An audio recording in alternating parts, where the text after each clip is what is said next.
Hi, my name is Joseph. I'm 43 years old and work in catering department at Bentley Hospital in Perth.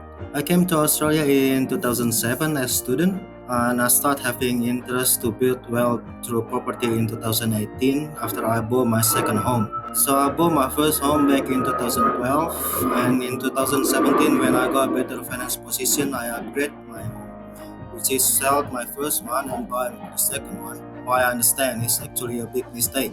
I read couple books and start watching YouTube and following the so-called property mentor or guru and learning about their strategies. But in the end, I always hesitant to take that first step because I didn't feel comfortable with their strategies such as flipping house, negative gearing, build granny flats, or buying in regional area. I also got into analysis paralysis from my own research basically. So last year when I am watching YouTube, I got into one of the Eddie's ad and start reading everything about him online. I felt something different with his approach because while most so-called property mentor only have 5 to 10 properties, this young guy had 60 plus properties in only 11 years journey. So I thought his method is definitely works. Therefore, I paid to join his course to learn more.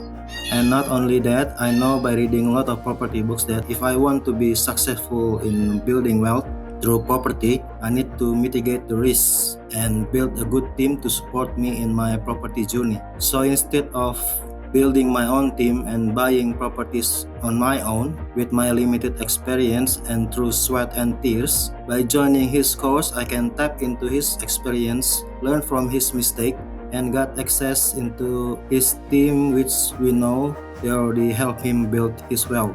And my favorite part about his course is actually about debt mindset and how rich people use leverage to their own advantage. It really opened my mind on how actually money works. Because the most important thing about property investing is not about the property itself, but actually about the finance. If we can't borrow the money from the lender, we can't buy property, which means we are stuck.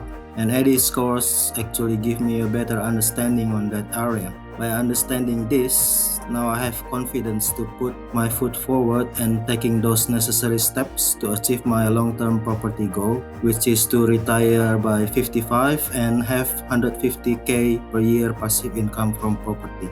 I'm in the beginning of my property journey. We paid off our bad debt, got some saving, and just finished refinancing my home this month and taking some equity out to put as deposit for my investment property. But I'm confident that I will achieve my long-term goals because I'm not working on this journey by myself, but I have at least experience and teams that able to support me while I also keep learning all about property investing from his course and programs. So my advice to anyone that also starting their own property journey like myself is first to find their own mentor that they're comfortable with their strategies, join their course, and learn from them. Because property is a long-term game and involve big money. So to mitigate the risk and avoid that costly mistake, it's better to not start on your own. Also, last thing is basically to take action, like what I did. Because best time to start investing is 10 years ago, the second best time is now. I'll see you on the other side.